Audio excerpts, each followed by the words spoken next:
하나님의 말씀 시편 33편 1절부터 22절까지를 제가 봉독하겠습니다. 너희 의인들아 여호와를 즐거워하라. 찬송은 정직한 자들이 마땅히 할 바로다. 수금으로 여호와께 감사하고 열줄 비파로 찬송할지어다. 새 노래로 그를 노래하며 즐거운 소리로 아름답게 연주할지어다.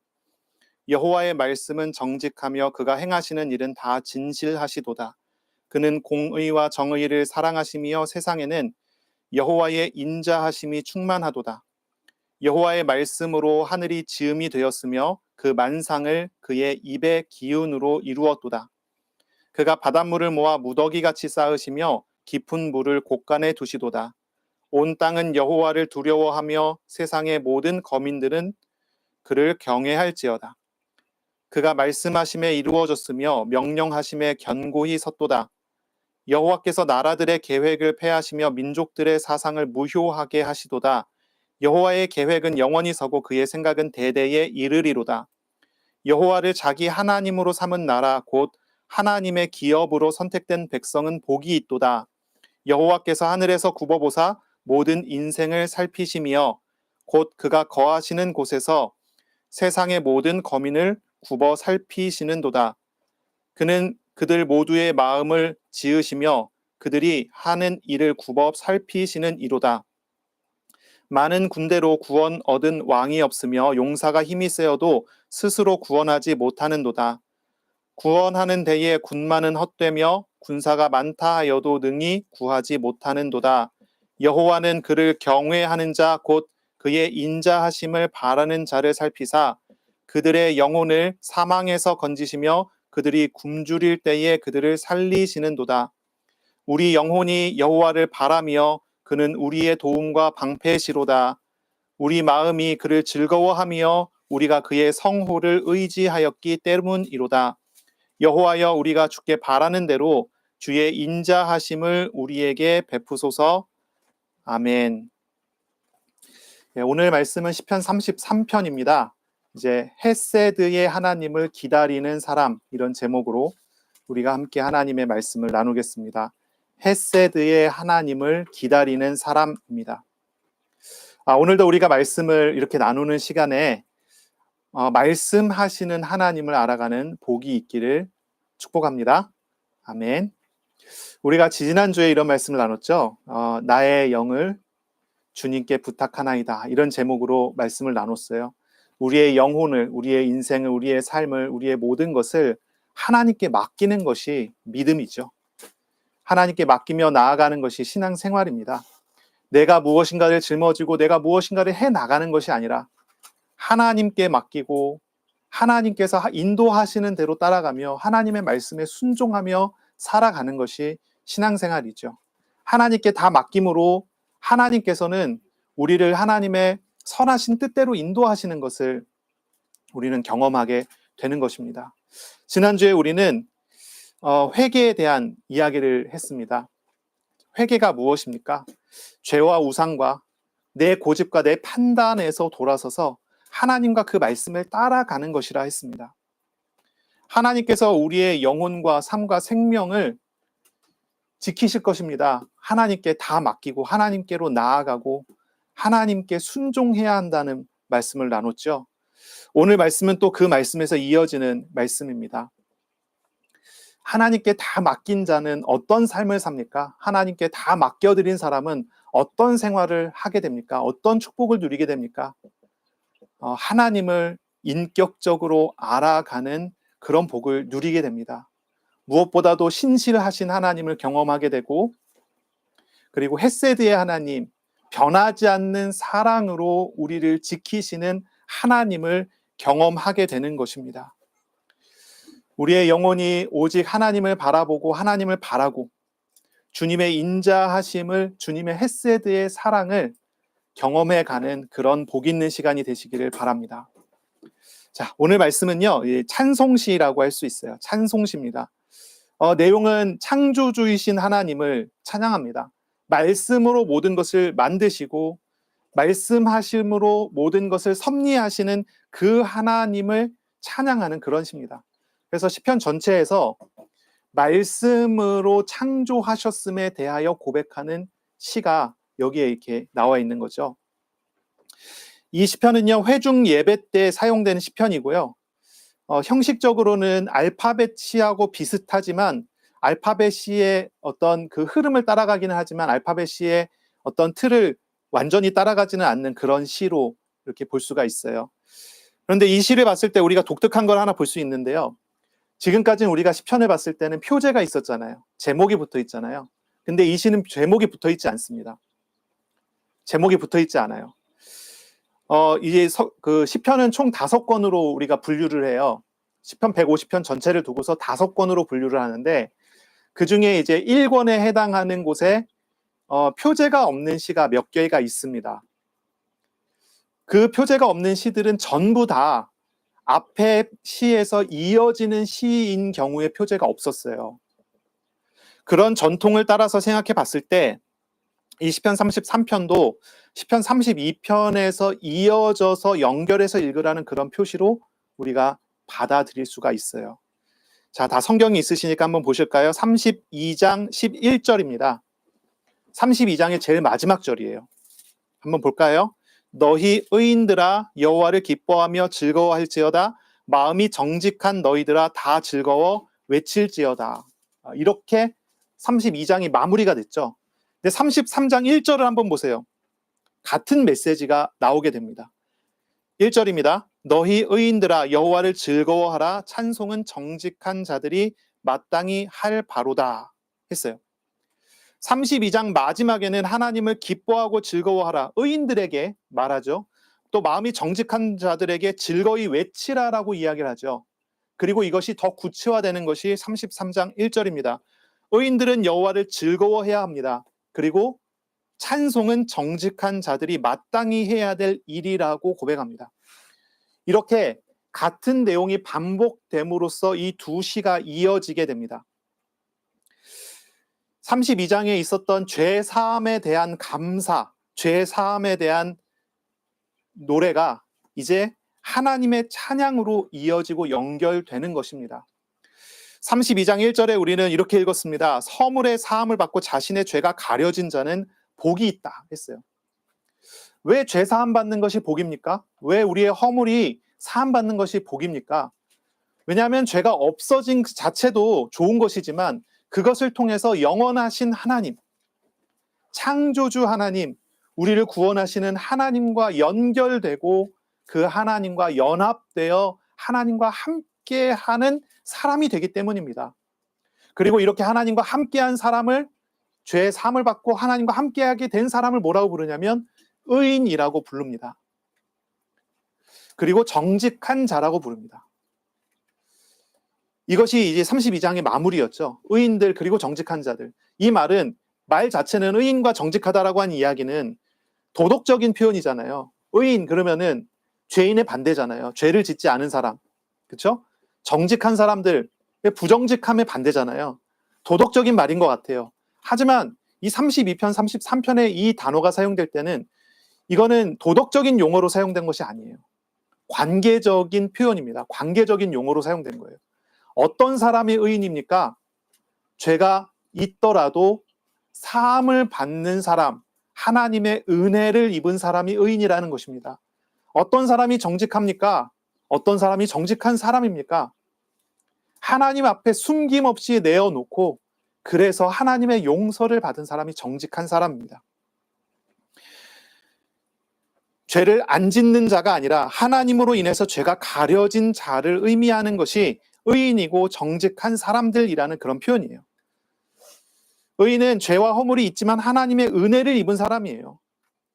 정직한 사람은 자신의 부족함을 하나님 앞에 숨김없이 내어놓고 정의롭고 정직하신 하나님을 의지하는 사람이에요. 그래서 하나님의 의로움이 그 사람의 의로움이 되고 하나님의 정직하심이 그 사람의 정직함이 되는 사람입니다. 그래서 다시 말하면요. 은혜 받은 사람이 의인이고 정직한 사람이 되는 것입니다. 자신의 연약함을 알고 자신의 한계를 알고 자신의 부족함을 알고 하나님께 나아가는 그 사람들입니다. 이런 사람을 하나님은 은혜 주십니다. 이 사람들에게 도우심을 주십니다. 이 사람들을 피난처로 인도해 주시는 것입니다. 자, 이 찬송을 이제 해야 할 것입니다. 어떻게 찬송을 해야 될까요? 2절에 보니까요. 수금으로 여호와께 감사하고 열줄 비파로 찬송할지어다 라고 했어요. 그리고 3절입니다. 새 노래로 그를 노래하며, 이제 목소리로 노래합니다. 그리고 즐거운 소리로 아름답게 연주할지어다 했어요. 찬송은 이렇게 되어야 합니다. 악기를 동원하고요. 목소리를 동원합니다. 그리고 아름다운 소리를 즐겁게 내야 합니다. 이것이 찬송입니다. 찬송은요, 누가 합니까? 의인들과 정직한 자들이 합니다. 이 시편은 우리가 이제 아까도 이야기했지만은 공동체의 예배 때 불려지는 그런 시였습니다.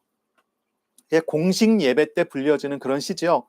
그리고 공식 예배 때 아마 1절은 앞에서 찬양을 인도하는 사람이 외치는 소리였을 거예요. 너희 의인들아 여호와를 즐거워하라. 찬송은 정직한 자들이 마땅히 할 바로다.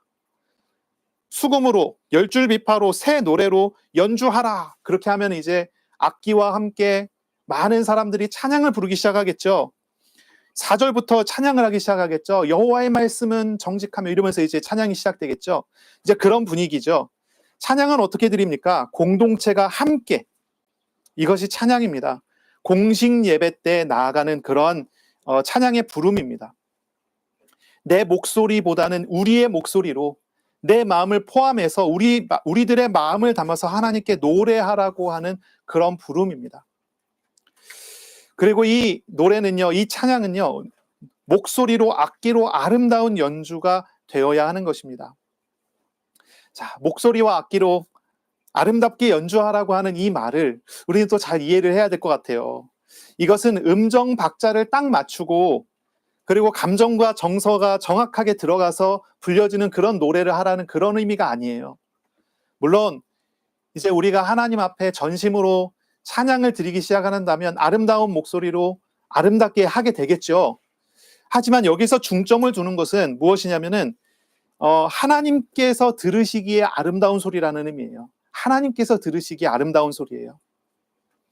자, 선물은 받는 사람에게 받을 만한 것이어야 해요. 그렇죠?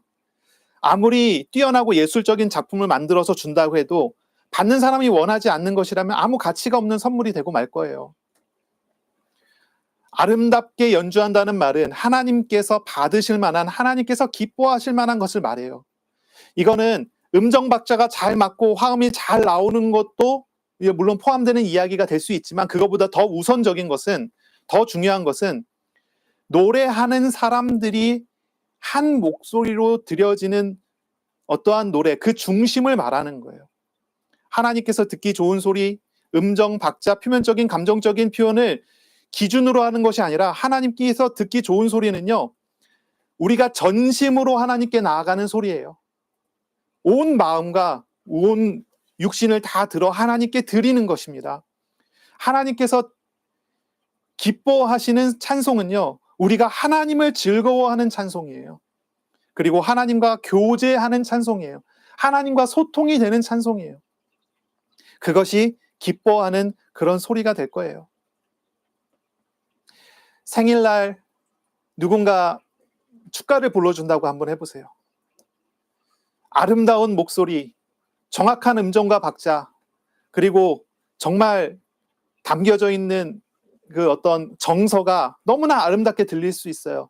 하지만 상대편을 그 노래하는 사람의 마음이 전혀 축가 같지 않다면 어떻겠어요? 노래를 받는 사람이 그 마음을 알고 있다면 어떻겠어요? 그건 전혀 아름다운 소리가 아닌 거예요.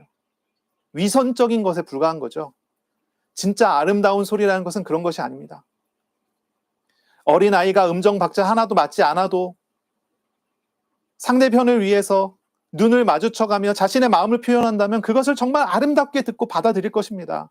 그것보다 아름다운 소리가 어디에 있겠어요?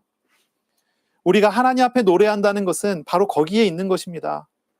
물론 우리가 음치박치가 아니라면 전심으로 드리는 노래가 아주 아름다운 화음을 이루어내겠죠. 물론 음치박치라 하더라도 우리가 중심을 담아 드린다면 그것을 기쁘게 받으신다는 것을 우리가 기억을 해야 될 것입니다. 예, 또한 이 찬송을 어떻게 드립니까? 3절 앞에 보시면 이렇게 나오죠. 새 노래로 그를 노래하라 했습니다. 새 노래로 부르라는 거예요. 새 노래라는 것은 매번 노래할 때마다, 매번 찬양할 때마다 새로운 작곡, 작사를 하라는 말이 아니에요. 그런 표현이 아닙니다. 이것은 하나님께서 행하시는 일을 다시 새롭게 증언하라는 얘기예요. 말이 조금 어려울 수 있습니다. 과거의 경험을 우려먹어서 노래하라는 얘기가 아니에요. 지금 나에게 오신 하나님을, 지금 내가 알아가는 하나님을 노래하라는 거예요. 그것이 새 노래입니다. 그것이 새 노래예요. 하나님의 은혜로운 사역은 지금도 계속되고 있는 하나님의 창조적인 역사입니다. 하나님은 지금도 우리의 삶에 창조적인 사역들을 계속 해주세요. 우리의 삶의 도우심과 인도하심을 보여주세요. 우리를 늘 만나주세요. 예배 자리에 나왔어요. 이곳에서 하나님은 우리를 만나주십니다. 임재하십니다. 우리가 노래한다고 하는 것이 작년에 내가 경험했었던 은혜를 기억하며 노래한다. 이건 새 노래가 아니라는 말이에요. 지금 나에게 오신 하나님, 지금 내 소리를 들으시는 하나님께 노래한다. 이게 새 노래예요. 지금 나에게 역사되는 것입니다. 이것이 새 노래예요. 과거의 영광과 과거의 경험에 얽매인 사람은 오늘의 새 노래를 부를 수가 없어요. 현재를 부정하는 사람은 새 노래를 부를 수가 없어요. 예배에 나온 사람은, 찬양하는 사람은요, 지금 나를 만나 주시는 아버지를 노래하는 거예요. 지금 나에게 오신 하나님을 노래하는 거예요. 그것이 새 노래. 그것이 하나님께 드릴 찬송입니다. 하나님께 기도하면서 오늘 나의 삶에 오신 하나님께로 나아가시기를 바랍니다. 하나님이 오늘 우리에게 주시는 은혜, 이걸 우리가 오늘의 만나라고 부를 수 있겠죠. 오늘 나에게 주시는 일용할 은혜, 일용할 양식을 얻으며 그것으로 인하여 하나님을 찬양하는 그런 은혜가 있으시기를 바랍니다. 아멘. 자, 우리가 하나님을 정말 또한 찬양해야 되는 이유가 무엇입니까? 우리를 죄에서 구원하셨다라고 하는 것이 지난주의 말씀이었습니다. 오늘의 말씀은 하나님을 정말로 찬양해야 되는 이유는 우리를 죄에서 구원하신 하나님께서 말씀하심으로 우리에게 늘 신실하심을 나타내시기 때문입니다. 또한 하나님은 모든 세계를 섭리하시고 다스리는 중에 나를 향한 하나님의 변하지 않는 사랑, 헤세드의 사랑을 나타내 주시기 때문입니다. 그래서 하나님을 찬양한다고 이야기합니다. 4절, 5절을 보겠습니다. 여호와의 말씀은 정직하며 그가 행하시는 일은 다 진실하시도다. 그는 공의와 정의를 사랑하시며 세상에는 여호와의 인자하심이 충만하도다 했어요. 하나님의 말씀은 정직합니다. 그리고 말씀하신 하나님께서 행하시는 일은 다 진실하다라고 해요. 이 진실하다라고 하는 표현이 사실은 신실하다로 다르게 번역했으면 좋겠어요. 물론 이 단어가 이제 진실하다도 되고 신실하다도 되는 그런 단어이기는 합니다. 근데 신실하다가 조금 더 잘 어울리는 것 같아요. 하나님의 말씀하시는 하나님께서 자기 백성에게 그 말씀하신 것을 신실하게 이루어 가신다는 것입니다. 그러므로 우리가 하나님을 찬양하지 않을 수가 없어요. 바로 그 일을 우리가 새 노래를 부르도록 지금 우리의 삶에 역사를 하시는 것입니다. 또한 5절에 이야기하는 것은 이것입니다. 세상에는 여호와의 인자하심이 충만하도다 했습니다. 세상에는, 이 세계에 하나님께서 가득히 담아주신 하나님의 헤세드의 사랑이 있다고 이야기합니다. 이것은 하나님의 자녀들에게, 하나님의 백성들에게 주시는 인자하심입니다. 세상을 하나님께서 왜 창조하셨습니까? 세상을 하나님께서 어떻게 운행하십니까? 그리고 세상을 운행하시는 목적이 어디에 있습니까? 그것은 하나님의 자녀를 사랑함으로 그 자녀를 위해서 하시는 일이라는 거예요. 이 시편에 찬양한 사람이 세상 만물을 보면서 그 속에 담겨져 있는 하나님의 헤세드 사랑을 경험하는 거예요. 그걸 목격한 거예요. 그래서 노래를 합니다. 모든 것에는 하나님의 사랑이 충만해요. 가득해요. 흘러 넘칠 정도예요. 그렇게 이야기하고 그렇게 표현을 합니다. 자, 그런데 우리가 한번 생각해 봐야 되는 것이 있어요. 우리의 눈을 한번 생각해 보세요. 우리가 세상을 바라볼 때, 우리가 말씀을 들을 때, 우리가 우리의 삶과 우리의 생활을 볼 때 신실하신 하나님이, 헤세드의 하나님이 보이십니까? 보이나요? 이 시편 기자는 그걸 보고 있거든요, 지금. 그래서 하나님께 영광을 돌리고 하나님을 노래하라고 외치고 있거든요. 예배하러 나온 우리 공동체 모두가 바로 그 헤세드의 하나님을 보고 신실하시는 하나님을 함께 보며 하나님을 노래하자고 이야기하고 있거든요. 우리는 그것이 보이십니까? 하나님의 만드신 모든 것들 속에는 모두 하나님의 손길이 있어요. 하나님이 일하시고 있는 모든 것에는 하나님의 자녀를 하는 하나님의 분명한 사랑의 목적이 있어요. 이것은 사실이고 이것은 변하지 않는 분명한 진실입니다. 이 우주 만물이 증거물이에요. 하나님의 신실하심의 증거물이고 하나님의 사랑의 증거물입니다. 하나님은 말씀을 통해 자연 만물을 통해 하나님 자신을 계속 계시해 주시잖아요. 말씀을 통해 계시하시는 것은 특별 계시라고 하죠. 우리를 구원하시는 놀라운 은혜, 그리고 목적에 따라 뜻에 따라 우리에게 가르쳐 주시고 인도하시는 은혜가 이 안에 담겨져 있어요. 자연 만물에 담겨져 있는 하나님의 계시는 무엇입니까? 그 안에는 하나님을 알만한 것들을 하나님 다 담아놨어요. 그래도 불신자들이라도 그것을 볼 때 핑계치 못하게 하는 거예요. 모든 만물에 깃들어져 있는 하나님의 성품을 사람들은 다 보고 있습니다. 그러나 그 사람들은 그것들을 가지고 우상으로 바꿔버리겠죠. 그러나 우리 하나님 자녀들은 어떻습니까? 특별 계시에 의해서 구원받은 자녀들은요, 세상 만물을 바라볼 때 그 속에 담겨져 있는 하나님의 손길을 볼 때, 하나님이 목적에 따라 운행하시는 이 세계를 볼 때 뭘 봅니까? 하나님의 사랑을 봐야 한다는 거예요. 왜 보지 못합니까? 왜 우리는 그것이 잘 보이지 않을까요? 보이긴 보이는데 가끔씩 보일까요? 꼭 어떤 시험을 당했다가 시험에서 해방받고 은혜 받고 난 다음에 한 번씩 보이고 그리고 또 한동안 계속 안 보이고 왜 이런 게 반복이 될까요? 보이지 못하는 것은 우리의 눈이 욕심과 죄 같은 것으로 가려져 있기 때문이죠. 1절 말씀을 돌아보세요. 의인 그리고 정직한 사람에 대해 이야기합니다. 의인이 누구고 정직한 사람이 누굽니까? 그 사람은 죄를 안 짓는 사람이나 자기 삶을 잘 관리하는 그런 사람이 아니에요. 하나님의 은혜 속에 있는 사람이에요.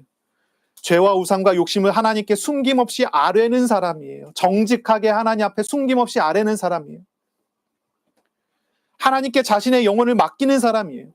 이런 사람은 하나님의 신실하심과 그 사랑을 경험합니다. 하나님의 구원을 경험합니다. 이 사람은 말씀하시는 신실하신 하나님이 누구신지를 보게 됩니다.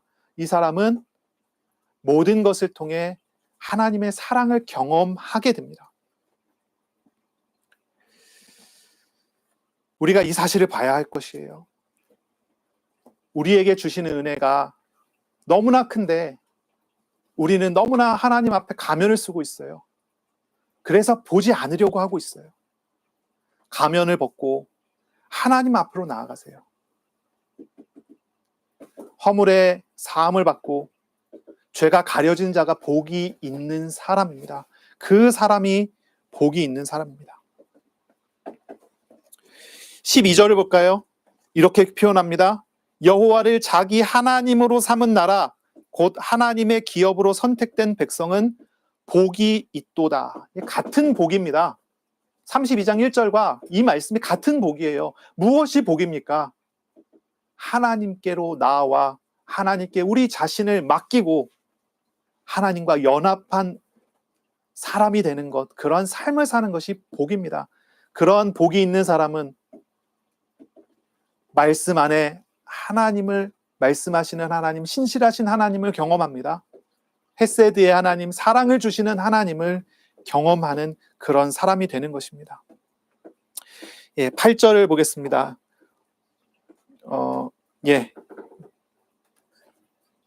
6절을 보겠습니다. 여호와의 말씀으로 하늘이 지음이 되었으며 그 만상을 그의 입의 기운으로 이루었도다. 그가 바닷물을 모아 무더기같이 쌓으시며 깊은 물을 곳간에 두시도다. 계속 읽을게요. 8절 9절입니다. 온 땅은 여호와를 두려워하며 세상의 모든 거민들을 그를 경외할지어다. 그가 말씀하심에 이루어졌으며 명령하심에 견고히 섰도다. 이제 6절 7절은요. 이 세상 만물에 대한 이야기죠. 8절 9절은요. 하나님께서 직접 다스리시는 인간 사회와 세상에 대한 이야기를 하고 있습니다. 이 구절들은 이야기하는 것입니다. 하나님께서 모든 세계를 직접 통치하고 다스리신다고 합니다. 직접 통치하고 다스리십니다. 세상을 하나님께서 직접 운행하십니다. 바꾸십니다. 하나님의 말씀은 창조의 말씀입니다. 하늘을 만드시는 말씀, 그리고 그 만상을, 그 하늘의 별들을 그 입의 기운으로 이루는 그런 말씀으로 말씀하시는 하나님이십니다. 그런데 그 하나님께서 바닷물을 모아 무더기같이 쌓으시며 깊은 물을 곳간에 두신다고 이야기합니다. 우리가 여러 번 이야기했죠. 창조에 있어서 물이라고 하는 게 혼돈의 상징으로 사용이 됩니다. 창세기에 나오는 이제 말씀처럼 마찬가지죠. 하나님 세상을 만드셨는데 땅이 공허하고 혼돈하고 흑암이 깊음 위에 있고 하나님의 영은 수면 위를, 물 위를 운행하신다라고 하는 구절이 있어요. 이러한 이 창조의 모티브에, 창조의 이제 이 내용에 있어서 물이라고 하는 것은 언제나 혼돈의 상징으로 사용이 됩니다. 자, 그러니 이렇게 읽을 수 있어요. 6절은 하나님 모든 것을 말씀으로 만드셨다는 거예요. 그리고 7절은 이렇게 읽을 수 있어요. 하나님께서 창조된 모든 것을 직접 명령하여 질서를 주시고 혼돈의 질서를 나타내시고 직접 다스리심을 표현하는 거예요. 그러니 하나님은요, 온 세계를 다스리시는데 직접적인 다스림 통치를 하신다고 이야기를 하고 있는 거예요. 하나님 직접 통치를 하고 계시는 거예요. 그러면서 동시에 8절부터 9절입니다. 하나님은 온 땅을 직접 다스리십니다. 온 땅은 여호와를 두려워하며 세상의 모든 거민은 그를 경외할지어다. 그래야 합니다. 왜냐하면 그것 하나님께서 말씀하셔서 이루어진 것이고 하나님께서 명령하셔서 견고히 선 것이기 때문입니다. 10절입니다. 여호와께서 나라들의 계획을 폐하시며 민족들의 사상을 무효하게 하시도다. 하나님은요, 세계를 다스리세요. 어떻게 다스리세요? 모든 자연 만물의 질서를 주신 것, 이게 첫 번째고요. 두 번째는요, 모든 인간사를 다스리시는데 죄와 우상에 대한 심판으로 다스리세요. 왜 그렇게 하십니까? 그 이유와 목적이 있죠. 하나님께서 자녀를 위기와 문제에서 구원하시기 위해서 그 일을 하시는 거예요. 자녀를 온전하게 세우시기 위해 하나님은 나라들의 계획을 폐하시고 민족들의 사상을 무효하게 하시는 것입니다. 이것이 하나님의 계획이고 하나님의 생각입니다. 12절, 13절을 보겠습니다. 여호와를 자기 하나님으로 삼은 나라 곧 하나님의 기업으로 선택된 백성은 복이 있도다. 여호와께서 하늘에서 굽어보사 모든 인생을 살피시며 14절입니다. 곧 그가 거하시는 곳에서 세상의 모든 거민들을 굽어 살피시는도다. 15절입니다. 그는 그들 모두의 마음을 지으시며 그들이 하는 일을 굽어 살피시는도다. 하나님께서는요, 이방 나라들에 대해서는 그들의 계획을, 그들의 생각을 폐하여 버리시지만 택한 자녀에게 하나님은 은혜를 주시고 복을 베풀어 주세요. 택한 자녀를 위해서 하나님은 하늘에서 모든 인생을 살피셔요. 세상의 모든 거민들을 굽어 살피세요. 모두의 마음과 그들이 하는 일들을 굽어 살피세요. 이 세 번에 걸쳐서 이야기를 합니다. 자, 16절, 17절 보겠습니다. 많은 군대로 구원을 얻은 왕이 없으며 용사가 힘이 세어도 스스로 구원하지 못하는도다. 구원하는 데에 군마가 헛되며 군대가 많다 하여도 능히 구하지 못하는도다. 18절입니다. 그러나 여호와는 그를 경외하는 자 곧 그의 인자하심을 바라는 자를 살피사 그들의 영혼을 사망에서 건지시며 그들이 굶주릴 때에 그들을 살리시는도다. 자, 우리가 말씀을 잘 봐야 되겠죠? 하나님께서 하시는 일입니다. 하나님의 자녀를 위해서 하시는 일이에요. 악한 자들의 계획을 폐하시고 우리의 마음과 우리의 삶을, 우리의 현실을 잘 굽어 살피시며 우리를 구원하십니다. 도우십니다. 역사하십니다. 19절에 특별히 이야기하는 걸 보세요. 그들의 영혼을 사망에서 건지십니다. 그들이 굶주릴 때에 그들을 살리십니다. 하나님은 자녀를 위해서 일을 하세요. 자녀가 당한 위기와 문제에서 구원하세요. 우주적인 통치자이신 하나님은 자녀를 위해서 악한 자들이 아무리 대단한 계획도 패하십니다. 악한 자들이, 이방 나라들이 계획을 가져요. 생각을 해요. 그래서 이스라엘을, 하나님의 자녀들을 죽이려고 했습니다. 사망의 문제에 처하게 됐습니다. 또한 굶주림, 이건 이제 기근이 왔다는 그런 표현이죠. 기근에 시달리게 되었습니다.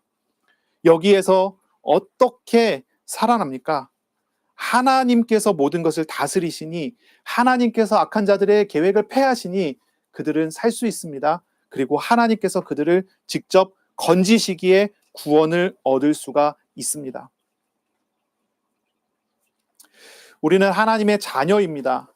예수 그리스도를 영접하여 믿은 사람은 하나님의 자녀입니다. 그 마음에 하나님이 계시고 그 마음에 하나님이 다스리시는 그런 백성이 된 것입니다. 이런 사람은 세상을 볼 때 제대로 봐야 돼요. 세상을 볼 때 실상을 봐야 돼요. 최근에 우리는 코로나 이후에 여러 가지 소식들을 뉴스를 통해서 보고 여러 매체를 통해서 경험하게 됩니다. 코로나 이후로 엄청나게 많이 우울증이 늘었어요. 정신적인 고통과 스트레스가 엄청나게 심해졌어요. 그래서 자살자도 많이 늘어났고 많은 갈등 속에 사람들은 계속 살아가게 됐어요. 코로나가 끝났지만 계속되는 경제적인 문제, 정치적인 문제 때문에 다들 한숨을 쉬고 있습니다. 뉴스를 통해서 전쟁의 소식을 듣게 되고 우리 힘으로 어떻게 할 수 없는 비참한 현재의 소식들을 여기저기서 듣게 됩니다. 이런 말을 들을 때 우리는 이 시대가 말세가 아니냐, 이런 말을 하게 되죠. 저는 사람들을 만날 때 이런 말들을, 사람들이 하는 말을 간혹 듣게 되는 것 같아요. 예수님이 오실 날이 얼마 멀지 않은 것 같아요. 이런 말을 사람들에게 들어요. 한숨 쉬는 소리 많이 듣게 됩니다. 믿는 사람들인데, 하나님의 자녀들인데 현실이 너무 암담해 보이는 거죠. 경제적인 불황은 계속되고 있고 풀릴 것 같지 않고, 개인적인 상황과 사회적인 상황들은 계속 어려워져 가고 있고, 예수님을 믿고 신앙생활에 나가는 우리의 삶이, 이게 미래가 뭔가 이렇게 확 보이면 얼마나 감사할까요? 이 미래가 잘 보이지 않는 거죠. 그러니 그 속에서 갈등하는 거예요. 그 속에서 고민하는 거예요. 이런 소리들은 악한 자들의 탐욕과 불의에 대한 탄식일 수 있어요.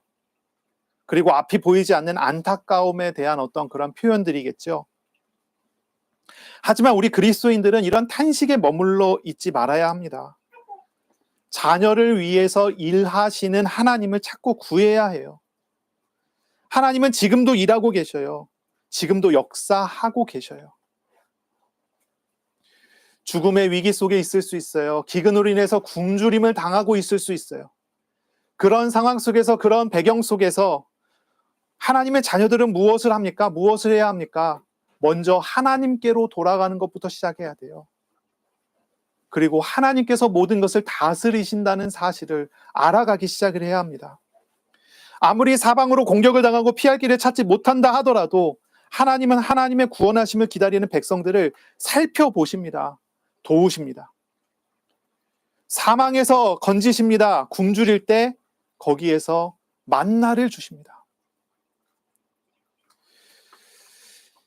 이 말씀을 우리가 잘 보아야 할 것입니다. 13절부터 15절까지 집중적으로 하는 이야기는 살피신다는 말이에요. 살피신다. 이거를 계속 강조합니다. 계속 강조해요. 한번 잘 보세요. 비슷한 표현이 계속 나오잖아요. 비슷한 표현입니다. 모든 인생을 살피신다 해놓고서 그 다음에는 모든 거민을 살피신다 이렇게 얘기해놓고서 그 다음에는 모두의 마음을 지으시고 그가 하는 일을 살피신다. 같은 말을 표현만 달리해서 3번 반복했어요. 우리가 이야기했지만 이 히브리어에서 강조법이에요. 이것이 강조법입니다. 한 번 이야기하면은 그냥 한 번 이야기한 거예요. 두 번 이야기한 것은 그것을 강조한다는 뜻이에요. 세 번 이야기하는 것은 이거 정말 강조된다는 뜻이에요.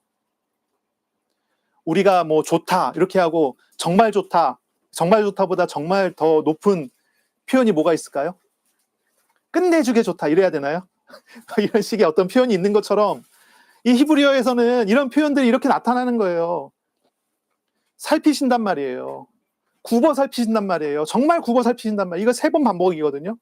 이건 뭐냐면 이 시편 33편에서 강조점을 여기에 두고 있다는 뜻이에요. 이걸 이야기하고 있는 거예요. 우리가 하나님을 정말 찬양해야 되는 이유는 무엇입니까? 그분은 신실하셔서 말씀하시고 이루시는 하나님이시고, 그분은 사랑이 많으셔서 모든 것을 통해서 하나님의 사랑을 충만하게 채우시는 분이세요. 바로 그분이 나를, 우리를, 우리의 삶의 현실을 살펴보신단 말이에요. 정말 살펴보신단 말이에요. 이걸 강조하고 있어요. 아주 하나님은 철저하게 보셔요. 하나님은 자기 백성을 대충 보시지 않습니다. 자기 백성의 어려움을 외면하시지 않아요. 하나님은 철저하게 살피시고, 그리고 그들의 시간표에 맞게 하나님은 도우세요. 때에 따라 만나를 주세요. 피할 길을 내세요. 승리하게 하십니다. 하나님의 역사가 나타납니다. 19절에 두 가지 이미지, 죽음과 굶주림의 이미지를 보세요. 왜 죽음과 굶주림을 표현합니까? 그것이 우리의 현실과 같단 말이죠. 그러나 우리를 철저하게 살피시는 하나님은 죽음에서 굶주림에서 우리를 도우시는 하나님이시라는 그런 표현입니다. 16절에 많은 군대로 구원 얻은 왕이 없습니다. 용사가 아무리 힘이 세도 스스로 구원하지 못합니다. 17절에 군대와 군사적인 힘은 헛됩니다. 군사가 많아도 구원을 얻지 못해요. 한번 생각해 보세요. 아무리 대단한 군대, 강력한 무기를 가지고 있다 하더라도 죽음과 싸워서 이길 수 있는 군대가 어디 있어요? 아무리 능력이 있는 정치인이 나오고 능력 있는 사람이 나온다 하더라도 기근과 같은 재해에서 사람을 구원할 수 있는 그런 능력 있는 왕들이 어디 있습니까? 특히 이 시대는 그래요. 그렇지 않습니까? 그러나 하나님은 하신다는 것입니다. 하나님께서는 죄인들의 죄를 짊어지심으로, 고통을 대신 받으심으로 우리를 위기에서 구원하십니다. 하나님은 자녀들의 짐을 짊어지셔서 자녀를 복되게 하셔요. 하나님의 눈은 어디를 향하고 있습니까? 하나님의 눈은 어디를 향하고 있습니까? 18절입니다. 여호와는 그를 경외하는 자, 곧 그의 인자하심을 바라는 자를 살피십니다. 하나님의 눈은 하나님의 백성들을 향합니다. 하나님의 눈은 하나님을 알아가며 하나님을 경외하는 사람을 향합니다. 마음이 가난하고 육신이 연약하여 오직 하나님의 헤세드 사랑이 아니면 안 되는, 그래서 그 사랑을 기다리는 사람 위에 하나님의 눈이 머물러 있는 것입니다. 그러므로 우리를 연약함 중에서 온전하게 세우시는 하나님, 죽음 가운데 구원하시는 하나님을 바라세요. 그 하나님을 소망하세요. 그 하나님을 기다리세요. 하나님은 그 사랑의 일들을 우리의 삶에 이루어 가실 것입니다. 20절부터 22절의 말씀은 우리가 이제 실천해야 될 것에 대한 이야기를 하고 있습니다. 찬양하고 소망하고 기다리라고 하는 그런 이야기입니다. 20절을 보겠습니다. 우리의 영혼이 여호와를 바라며 그는 우리의 도움과 방패시로다. 우리의 영혼은 하나님을 바라라, 하나님을 소망하라, 하나님을 기다리라, 이런 표현입니다. 하나님을 바라라고 합니다. 우리가 실천할 것은 우리가 기도를 통해서, 우리의 삶을 통해서 하나님을 소망하고 하나님을 기다리는, 하나님의 신실하신 하나님을, 사랑의 하나님을 소망하고 기다리는 그런 일을 해야 될 것입니다. 그때 우리는 우리의 도움과 방패이심을 더욱 알아가게 될 것입니다. 21절입니다. 우리의 마음이 그를 즐거워하며 우리가 그의 성호를 의지하였기 때문이로다 했어요. 이제 앞뒤를 좀 바꿔서 한번 읽어보세요. 우리가 그의 성호, 거룩한 이름입니다. 성호라는 이야기는 거룩한 이름이라는 뜻이에요. 우리가 그의 거룩한 이름을 하라라고 하는 것입니다. 그때 우리의 마음은 그를 즐거워하게 되어집니다. 그래서요, 하나님의 거룩한 이름을 의지해요. 하나님의 거룩한 이름을 의지해야 합니다. 사람을 의지했습니까? 돈을 의지했습니까? 그런 의지하는 것이 있다면 거기서 돌아서라는 거예요. 그리고 하나님을 바라보고 하나님을 의지해요. 그때 하나님은 그 사람의 마음에 하나님을 즐거워하는 기쁨을, 영원한 기쁨을, 하나님 나라의 기쁨을 우리에게 부어 주십니다. 22절입니다. 여호와여, 우리가 주께 바라는 대로 주의 인자하심을 우리에게 베푸소서. 우리가 한 가지 정말 구해야 된다는 거죠. 그것은 하나님의 인자하심입니다. 사랑입니다. 우리가 오직 하나님의 사랑을 바라야 할 것입니다. 오직 하나님의 사랑을 찾고 구해야 할 것입니다. 그것만이 우리에게 유일한 소망입니다. 우리가 의지할 유일한 구석이죠. 사랑의 하나님이 우리에게 은혜 베풀어 주실 것입니다. 바라라고 하는 이야기죠. 바라라, 의지하라. 이런 표현들을 우리가 잘 이해해야 돼요. 이건 기다리라고 하는 얘기예요. 소망하고 기다리라는 얘기예요. 기다리라는 말을 사람들이 이제 생각할 때는 수동적으로 기다리는 것을 잘 생각하는데, 여기에서 이렇게 이야기하는 이 바라라고 하는 얘기는요, 수동적인 그런 기다림을 표현하는 게 아닙니다. 아주 능동적인 거예요. 기다리는 것은 아무것도 안 하는 것이 아닙니다. 나의 오늘과 내일을 애써 하나님의 손에 맡기는 일을 하라는 것입니다. 그런 의미에서 기다리라고 하는 것입니다. 일이 진행이 되려면 시간이 약간 남았을 수 있어요. 하나님께서 일을 진행시킬 때는 여유를 두시고 시간표에 맞게 일을 하시잖아요. 아직 시간표가 되지 않아서 어떤 일이 벌어지지 않았을 수 있어요. 그때 하나님의 시간표를 기다리는 사람의 태도는 무엇입니까? 아무것도 안 하고 가만히 있는 건가요? 그렇지 않아요. 그 시간 동안 나를 돌이켜 하나님께로 드리는, 하나님께 나의 삶과 나의 오늘과 나의 내일을 맡기는, 그렇게 나아가는 일을 하라는 것입니다. 그래서 하나님의 인도를 받아야죠. 우리 어떤 기도 제목을 갖고 기도하잖아요. 어떤 것을 가지고 어떤 선택을 해야 될 때가 있잖아요. 우리는 조급하게 선택해서는 안 될 거예요. 여유 있게 선택하세요. 충분히 하나님께서 사인을 주시고 충분히 하나님께서 은혜 주실 때까지 기다리세요. 그게 맞는지 확인하세요. 그러면서 뭐 해야 되죠? 나의 오늘과 내일을 하나님께 맡기는 시간들을, 애써 주님께로 자꾸 나아가는 시간들을 가지란 말이에요. 그 시간 동안에 하나님 우리에게 만나를 주시며 우리를 인도하심을 보이실 것입니다. 이번 한 주간 우리의 죄와 허물을 용서하시는 하나님, 우리를 구원하시는 하나님께 우리가 아까 얘기했죠? 악기와 목소리로, 우리의 전심으로, 새 노래로 하나님께 찬양과 경배하는 주간이 되시기를 바랍니다. 말씀하시고 성취하시는 신실하신 하나님을 알아가시기 바라요. 하나님 말씀을 묵상하세요. 이번 주간의 말씀을 읽으세요. 외우세요. 이 시편 33편을 소리내서 읽으세요.